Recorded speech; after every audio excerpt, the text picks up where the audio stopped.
Chinnamanur serial next எபிசோடுன review பார்க்கலாமாங்க. அப்பத்தாவும் சேதுகிட்ட தமிழ்ச்செல்வி கூட சேர்ந்து நீ சந்தோஷமா வாழணும், அது என் கண் குளிர பார்க்கணும் அப்படின்ற மாதிரி எல்லாம் சொல்லிக்கிட்டு இருக்காங்க அப்பத்தாவும்.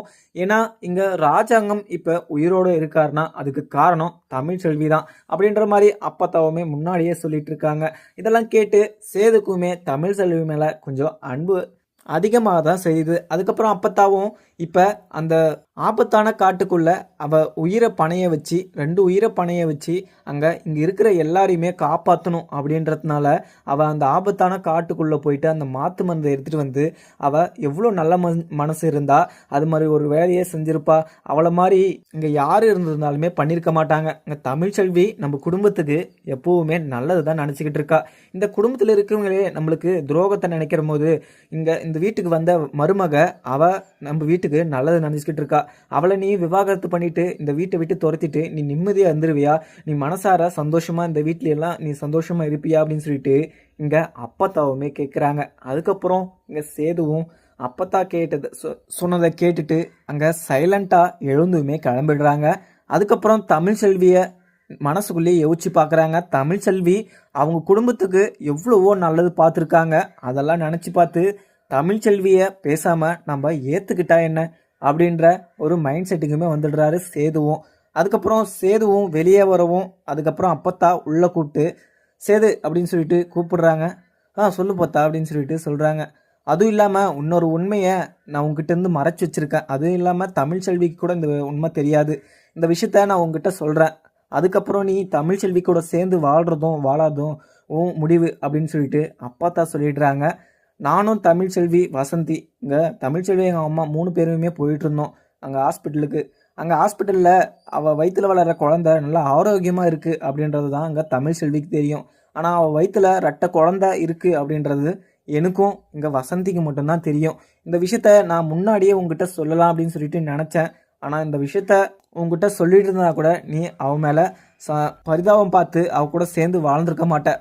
இப்போ சொல்ல வேண்டிய சுச்சுவேஷன் இருந்துச்சு, அதை நான் சொல்லிட்டேன் அப்படின்னு சொல்லிட்டு இங்கே அப்பத்தா சொன்னதை கேட்டதும் சேதுக்கு ரொம்பவே அழுகழுகையாக வந்துடுது. உடனே அப்பத்தா சொன்னதை கேட்டுட்டு எனக்கு 2 குழந்தை பிறக்க போதா அப்படின்னு சொல்லிட்டு சேதுக்கு பயங்கர சந்தோஷமாக இருக்குது. அதுக்கப்புறம் எங்கள் போஸும் ரொம்பவே பதட்டமாகவும் நம்ம கையில் கிடைச்ச காசு அந்த காரும் கிடைக்கல, 25 லட்ச ரூபாய் அந்த காசுமே கிடைக்கல அப்படின்ற மாதிரியுமே சேது ஃபீல் பண்ணிட்டு உக்காந்துக்கிட்டு இருக்காங்க. ஆனால் அந்த பொண்ணு இங்கே போஸுவை நம்ம ஒரு வழிக்கு வர வைக்கணும் அப்படின்றதுனால அந்த சீரு எல்லாமே அவங்க அப்பா வீட்டுக்கே எடுத்துகிட்டு போய் சொல்லிடுறாங்க. அதுக்கப்புறம் போஸுவுமே நம்ம பண்ணது தப்பு தான் அப்படின்னு சொல்லிட்டு ரியலைஸுமே பண்ணுறாங்க. அது இப்போ நினச்சி இன்னும் பிரயோஜனம் எல்லாமே போயிடுச்சு. இதுக்கு மேலே இங்கே போஸுவே நினச்சாலுமே அந்த பணமும் அந்த காரும் எதுவுமே அங்கே போஸுக்கு வந்து சேராது. ஏன்னா வருஷம் ஃபுல்லாக அங்கே டார்ச்சர் பண்ணி இவனை என்ன பண்ணுறேன்னு சொல்லிட்டு அந்த பொண்ணு அந்த மனமேலே சொல்லிடுறாங்க. அந்த பொண்ணுமே ரெஸ்ட் எடுக்கிறேன் அப்படின்னு சொல்லிட்டு ரூமில் போய் உக்காந்துக்கிட்டு இருக்காங்க. ஈஸ்வரியும் சித்ராவும் அங்கே ரூமுக்குள்ளே உட்காந்துக்கிட்டு நம்ம கை கெட்டிருந்து வாய் கெட்டாமல் போயிடுச்சேம்மா, எல்லாமே போயிடுச்சு. இப்போ இந்த கல்யாணம் நடந்தோம் நடக்காத மாதிரி இருக்குது. இந்த சாபுத்திரியும் தாமரையும் வந்து நம்மளை வேற டார்ச்சர் பண்ணிக்கிட்டு இருக்காங்க. அவங்களுக்கு ரொம்பவே சந்தோஷமாக இருக்கும் போல் இந்த கல்யாணம் இப்படி ஆனது அப்படின்னு சொல்லிட்டு அங்கே சித்ராவுமே ஈஸ்வரி கிட்ட சொல்கிறாங்க. ஈஸ்வரியும் நம்மளுக்குன்னு ஒரு காலம் வராதையா போயிடும், அங்கே சாபுத்திரியும் தாமரையும் ஒரு நாளைக்கு இருக்குது அவங்களுக்கு 2 பேருக்கும் அப்படின்னு சொல்லிட்டு அங்கே ஈஸ்வரியுமே சொல்லிடுறாங்க. இவங்க பட்ட அசிங்கத்தை நினச்சி சாபுத்திரியும் தாமரையும் ரொம்பவே சந்தோஷமாக சிரிச்சு பேசிக்கிட்டு இருக்காங்க. இந்த கல்யாணம் இவ்வளோ பெரிய ட்விஸ்ட்டில் நடக்கும் அப்படின்னு சொல்லிட்டு நான் கொஞ்சம் கூட எதிர்பார்க்கலாமா அப்படின்னு சொல்லிட்டு தாமரையும் சொல்கிறாங்க. உடனே சாபுத்திரியும் ஆமாம் தாமரை, இந்த கல்யாணம் இவ்வளோ அங்கே ஈஸ்வரிக்கு அசிங்கத்தை கொடுக்கும் அப்படின்னு சொல்லிட்டு நான் நினைக்க கூட இல்லை. எனக்கு ரொம்பவே சந்தோஷமாக இருக்குது. இன்றைக்கி அவள் மூஞ்சில் அந்த அவமானத்தை நான் பார்த்தம்போது எனக்கு எவ்வளோ சந்தோஷமாக இருந்துச்சு தெரியுமா. நம்மளை எவ்வளோ அசிங்கப்படுத்திருக்காங்க, இப்போ சேர்த்து வச்சு ஒரே அடியாக கொடுத்த மாதிரி இருந்துச்சு அப்படின்னு சொல்லிட்டு அங்கே சாபுத்திரி சொல்கிறாங்க. அதுக்கப்புறம் ராஜாங்கமும் போஸை பற்றியே நினச்சிக்கிட்டு இருக்காங்க. ஏன்னா போஸு இவ்வளோ பெரிய தப்பை செஞ்சுட்டு அதை மறைச்சதும் இல்லாமல் தமிழ்ச்செல்வியை முழுகாமல் இருக்கா அப்படின்னு சொல்லிட்டு தெரிஞ்சுமே அவளை அந்த ஆபத்தான காட்டுக்குள்ளே அடிச்சுட்டு அங்கேயே விட்டுட்டு வந்திருக்கான். இவனுக்கு எவ்வளோ பெரிய தைரியம் இருந்திருக்கும். அந்த பொண்ணு மட்டும் அவனை கல்யாணம் பண்ணலை அப்படின்னு சொல்லிட்டு இருந்துச்சுன்னா அவனை ஒரு உண்டிலன்னு பண்ணிட்டு இருப்பேன் அப்படின்ற மாதிரியுமே சன்னியாசி கிட்ட சொல்லிட்டு இருக்காங்க. சன்னியாசி, என்ன சன்னியாசி, உன் பையன் இது மாதிரி ஒரு கேடு கெட்டத்தனத்தெல்லாம் பண்ணி வச்சிட்டு இருக்கான், எல்லாரும் முன்னாடியும் எவ்வளோ அசிங்கமாக இருந்துச்சு தெரியுமா அப்படின்னு ராஜாங்கம் சொல்றாரு. உடனே சன்னியாசியும், அண்ணே நான் என்னென்ன அவன் இது மாதிரி பண்ணுவான்னு எதிர்பார்த்தேன். அவன் இது மாதிரி பண்ணதே எனக்கும் கொஞ்சம் ஷாக்கிங்காக தான் இருக்குது. அவனை அங்கேயே நான் கொண்டுட்டு இருப்பேன். ஆனால் அங்கே அந்த பொண்ணு திடீர்னு அவனை கல்யாணம் பண்ணிக்கிறேன் அப்படின்னு முடிவு எடுத்துச்சு. அதுக்கப்புறம் நான் என்ன பண்ண முடியணும் அப்படின்னு சொல்லிக்கிட்டு இருக்காங்க. சரி சன்னியாசி, அதெல்லாம் விடு, எனக்கு கொஞ்சம் வெளியில் வேலை இருக்குது, நம்ம 2 பேரும் போயிட்டு நம்ம வந்துடலாம் அப்படின்னு அவங்களுமே கிளம்பிடுறாங்க.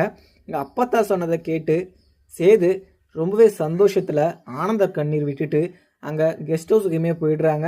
அங்கே போயிட்டு தமிழ்ச்செல்வியை பார்த்து இமேஜின் பண்ணினே போகிறாரு. தமிழ்ச்செல்விக்கிட்ட எவ்வளோலாம் பேசணும், எவ்வளோலாம் கொஞ்சணும் அப்படின்ற மாதிரியுமே அங்கே இமேஜின் பண்ணிவிட்டு தமிழ்ச்செல்வியவே பார்த்துக்கிட்டு இருக்காங்க. தமிழுமே என்ன எதுக்கு பார்த்துக்கிட்டு இருக்காரு இவர் அப்படின்னு தமிழ் கொஞ்சம் சந்தேகமாக நின்றுக்கிட்டு இருக்காங்க. அதுக்கப்புறம் சேது தமிழ்ச்செல்விக்கிட்ட போயிட்டு, தமிழ் என்னை மன்னிச்சிக்கோ, நான் உன்னை எவ்வளவோ தப்பாக பேசி இருந்தாலுமே என்னை மன்னிச்சிக்கோ, நீ அது மாதிரி பண்ணியிருக்க மாட்டே அப்படின்னு எனக்கு தெரியும். ஏதோ நான் புத்தி கெட்டு போய் அது மாதிரி ஒரு விஷயத்த தப்பான ஒரு வார்த்தையை நான் வெளிவிட்டுட்டேன். அதுக்கு நான் உங்ககிட்ட எவ்வளோ வேணாலும் மன்னிப்பு கேட்டுக்கிறேன். எனக்கு தெரியாமல் தான் அந்த வார்த்தை என் வாயிலிருந்து வந்துருச்சு, என்னை மன்னிச்சிக்கோ தமிழ் அப்படின்னு இங்கே சேதுவே மனசு மாதிரி சொல்லிடுறாரு. சேது சொன்னதை கேட்டு தமிழ்ச்செல்விக்கு கொஞ்சம் அதிர்ச்சியாக இருந்தாலுமே எதனால இது மாதிரிலாம் பண்ணிக்கிட்டு இருக்காருன்னு தமிழ்ச்செல்விக்கு கொஞ்சம் கூட புரியாமல் அங்கே நின்றுக்கிட்டு இருக்காங்க. என்னங்க பேசிக்கிட்டு இருக்கீங்க, எதுக்காக என்கிட்ட மன்னிப்பு கேட்டுருக்கீங்க அப்படின்னு அங்கே தமிழுமே புரியாமல் கேட்டுக்கிட்டு இருக்காங்க. அதுக்கப்புறம் சேதுவும் வயிற்றில் வளர்கிற ரெட்டை குழந்தைக்கும் நான் தான் அப்பா அப்படின்னு நான் நினைக்கிற போதே எனக்கு ரொம்பவே சந்தோஷமாக இருக்குது. அந்த குழந்தைய பத்திரமா பார்த்துக்க வேண்டியது என்னோட பொறுப்பு. நீ செஞ்ச தப்புக்கு அந்த குழந்தைங்க என்ன தப்பு பண்ணுச்சுன்னு நான் உன் மேலே கோச்சிக்கிட்டு இந்த விவாகரத்தெல்லாம் வாங்கணும். நீ கடைசி வேரியும் நீ என் கூடயே இருக்கலாம். அதே மாதிரி அந்த 2 குழந்தையும் நம்ம சந்தோஷமாக வளர்க்கலாம். அதே மாதிரி நீ இனிமே நீ எந்த பொய்யுமே என்கிட்ட சொல்லக்கூடாது. அதுவும் இல்லாமல் நீ கர்ப்பமாக இருக்க அப்படின்னு அந்த பொய்யை சொன்ன பார்த்தியா, அந்த கஷ்டத்தில் தான் நான் ஏதோ தெரியாமல் வாயிலிருந்து அது மாதிரி ஒரு வார்த்தையை நான் உங்ககிட்ட கேட்டுட்டேன். அதுக்காக என்ன மன்னிச்சிக்கோ அப்படின்னு இங்கே சேதுவும் மறுபடியும் கேட்குறாங்க. அங்கே தனம் நின்றுக்கிட்டு பார்த்துக்கிட்டு இங்கே சேது மாமா ரொம்பவே நல்லவர் அப்படின்னு ஏற்கனவே தனத்துக்கு தெரியும். அங்கே நின்றுக்கிட்டு சேது மாமா அக்கா கூட சேர்ந்து சந்தோஷமாக வாழ்ந்தா எனக்குமே சந்தோஷம்தான் அப்படின்னு தனமும் அங்கேருந்து கிளம்பிடுறாங்க. இங்கே 2 பேருமே பேசிக்கிட்டு ரொம்பவே சந்தோஷமாகவும் அங்கே நின்றுக்கிட்டு இருக்காங்க. இந்த தமிழ்ச்செல்விக்கு வயிற்றில் வளர்கிற ரெட்டை குழந்தை அப்படின்னு இங்கே சேது சொன்னதை கேட்டதும் தமிழ்ச்செல்விக்கு மிகப்பெரிய சந்தோஷமாக தான் இருக்குது. ஏன்னா தமிழ்ச்செல்விக்கு வயிற்றில் வளர்கிற ரெட்டை குழந்தை தான் அப்படின்னு இன்னைக்கு வரைக்குமே தெரியாமல் தான் இருந்துச்சு. ஆனால் சேது சொன்னதுலேருந்து தமிழ்ச்செல்விக்கு ரொம்பவே பேரதிர்ச்சியாக இருக்குது. இதை கேட்டதும், உங்களுக்கு யாருங்க சொன்னது என் வயிற்றில் ரெட்டை குழந்தை தான் அப்படின்னு இங்கே தமிழ்ச்செல்வி கேட்குறாங்க. உடனே சேதுவும், என்கிட்ட அப்பத்தா தான் கேட்டுச்சு, ஏன் தமிழ்ச்செல்விக்கிட்ட இருந்து நீ விலகி இருக்க, அவளுக்கு வயிற்றில் வளர்கிற ரெட்டை குழந்தை இருக்குது, அவளை நீ இப்போ சந்தோஷமாக பார்த்துக்கணும், அவளை எதுக்கு நீ விவாகரத்து பண்ணணும் அப்படின்னு துடிச்சிக்கிட்டு இருக்க, அவளை நீ விவாகரத்து பண்ணிவிட்டு நீ சந்தோஷமாக இருந்துவியான்னு என்னை திட்டிக்கிட்டு இருந்துச்சு, அப்போ தான் எனக்கு கொஞ்சம் புத்தி வந்துச்சு அப்படின்னு இங்கே சேதுவுமே சொல்லிடுறாரு. அதுக்கப்புறம் தமிழ்ச்செல்விக்கு மிகவும் சந்தோஷமாக தான் இருக்குது. ஏன்னா ஒரு வயிற்றிலேயே ரெட்டை குழந்தை இருக்குது அப்படின்னு ஒரு அம்மாவுக்கு தெரிஞ்சிச்சுன்னா அதை விட வேறு எந்த சந்தோஷமும் அவங்களுக்கு இருக்காதுன்னு தான் நினைக்கிறேன். அதுக்கப்புறம் தமிழும், நீங்கள் இந்த விஷயத்த சொன்னதும் எனக்கு ரொம்பவே சந்தோஷமாக இருக்குது. ஆனால் நீங்கள் சொன்ன வார்த்தை எனக்கு இன்னைக்கு வரைக்குமே மனசில் வலிச்சுக்கிட்டு தான் இருக்குது. எப்படி நீங்கள் என்னை பார்த்து நீங்கள் அது மாதிரி ஒரு வார்த்தையை நீங்கள் கேட்டிருக்கலாம் அப்படின்னு இங்கே தமிழ்ச்செல்வி இதை சொல்கிறாங்க.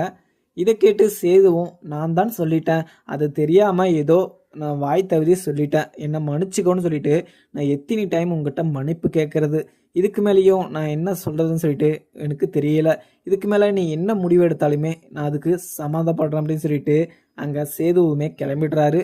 இதை நினச்சி அங்கே சந்தோஷமாக இருக்காங்க தமிழ்ச்செல்வி. அதுக்கப்புறம் தனமும் அக்கா உன் வயிற்றில் வளருது ரெட்டை குழந்தையா, எனக்கு ரொம்பவே சந்தோஷமாக இருக்குக்கா அப்படின்னு தனம் சொல்கிறாங்க. உடனே எங்க தமிழ்ச்செல்வியும் தனம் எனக்கே இப்பதான் தெரியும் ரெட்டை குழந்தை அப்படின்னு சொல்லிட்டு நான் நினைக்கிற போது எனக்கு ரொம்பவே சந்தோஷமா இருக்கு தனம், இன்னைக்கு நான் ரொம்பவே சந்தோஷமா இருக்கேன் அப்படின்னு சொல்லிட்டு அங்க குதிச்சுக்கிட்டு இருக்காங்க தமிழ்ச்செல்வியும். அங்க மலருமே வராங்க. என்ன தமிழ், ரெண்டு பேரும் ரொம்பவே சந்தோஷமா இருக்கீங்க, அப்படி என்ன விஷயம் அப்படின்னு சொல்லிட்டு இங்க மலருமே கேட்குறாங்க. இதை கேட்டதும் தமிழ்ச்செல்வி, அக்கா என் வயிற்றுல வளர்றது ஒத்த குழந்தை தான் நினச்சிட்டு இருந்தோம், ஆனால் அது இல்லை, என் வயிற்றுல வளர்றது ரெட்டை குழந்தைக்கா அப்படின்னு சொல்லிட்டு இங்கே மலர்கிட்ட தமிழ்ச்செல்வி சொல்ல, மலருமே ரொம்பவே சந்தோஷப்பட்டுக்கிட்டு, தமிழ் ரொம்பவே சந்தோஷமா இருக்கு, இந்த விஷயம் எனக்கு முன்னாடியே தெரியலையே, இப்போ உனக்கு யார் சொன்னது இது மாதிரி ஒரு விஷயத்த, நீ டாக்டர் கிட்ட போயிட்டு இருந்தியா செக் பண்ணுறதுக்கு அப்படின்னு சொல்லிட்டு கேட்குறாங்க. அதுக்கப்புறம் இல்லைக்கா அதெல்லாம் இல்லை, இந்த விஷயத்த என்கிட்டருந்து மறைச்சி வச்சுட்டு இருந்திருக்காங்க அப்பத்தா அப்படின்னு சொல்லிட்டு இங்கே தமிழுமே சொல்கிறாங்க.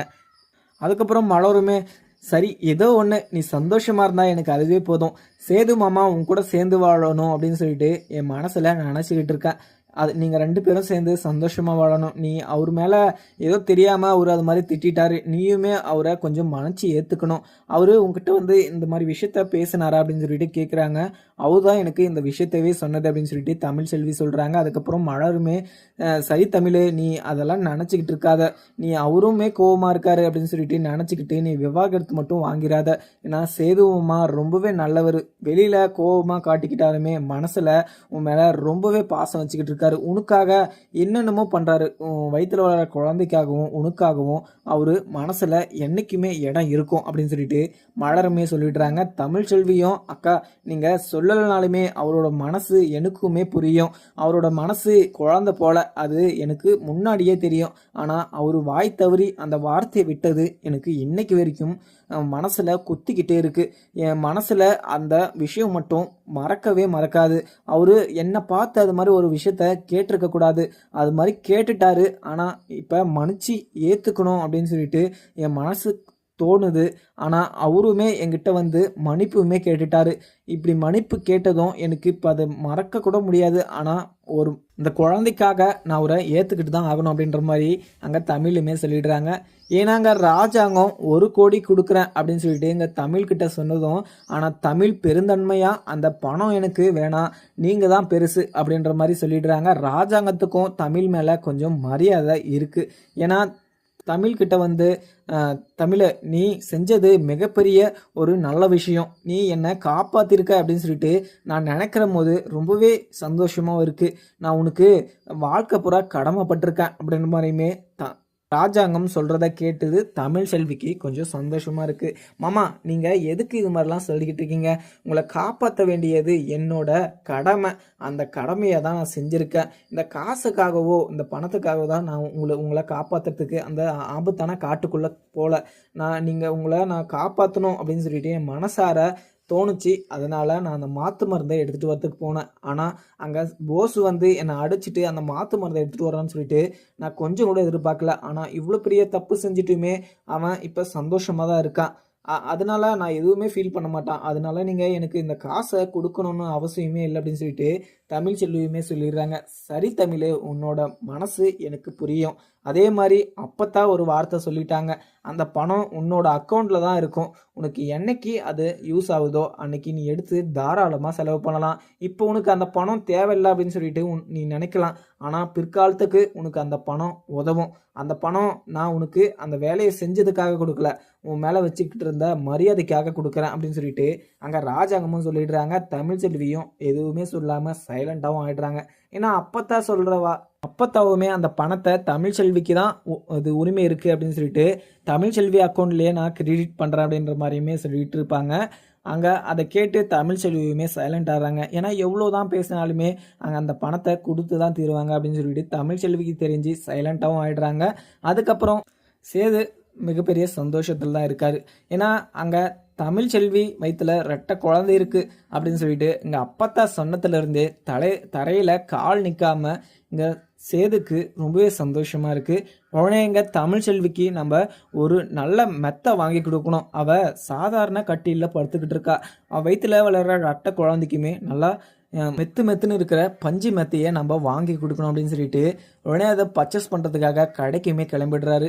இதுக்கு மேலே தமிழ்ச்செல்வியை கண் கலங்காமல் பார்த்துப்பேன் அப்படின்ற மாதிரியுமே மனசுக்குள்ளே நினச்சிக்கிட்டு அவளுக்கு தேவையான பொருட்கள் எல்லாம் இன்னைக்கு நம்ம வாங்கிட்டு வரணும் அப்படின்னு சொல்லிட்டு இந்த சேதுவுமே கிளம்பிடுறாரு. அதுவுமே அங்கே கடையில் பர்ச்சேஸ் பண்ணிட்டு அங்கேருந்து கிளம்பிடுறாரு. தினமும் அங்கே துணியெல்லாம் காய போட்டுட்ருக்கேன், அதை நான் எடுத்துகிட்டு வரேன் அப்படின்னு சொல்லிட்டு மலர்கிட்ட சொல்லிட்டு கிளம்பிடுறாங்க. மலருமே அங்கே காயெல்லாம் கட் பண்ணிக்கிட்டு இருக்காங்க சமையல் செய்கிறதுக்கு. இங்கே தமிழ்ச்செல்வியை நினச்சி அங்கே மலருக்குமே ரொம்பவே சந்தோஷமாக இருக்குது. ஆனால் ஈஸ்வரிக்கும் சித்ராவுக்கும் தான் ரொம்பவே கஷ்டமாகவும் இருக்குது. ஏன்னா அங்கே போஸுக்கு கிடைக்க வேண்டிய பணம் ஒத்த பைசா கூட அங்கே ஈஸ்வரிக்கு கிடைக்கல அப்படின்ற வருத்தத்தில் அங்கே ஈஸ்வரி உக்காந்துக்கிட்டு இருக்காங்க. அதுக்கப்புறம் என்ன நடக்குதுன்னு பார்க்கலாமாங்க. வீடியோ பிடிச்சிருந்தா லைக் பண்ணுங்கள். Thank you friends.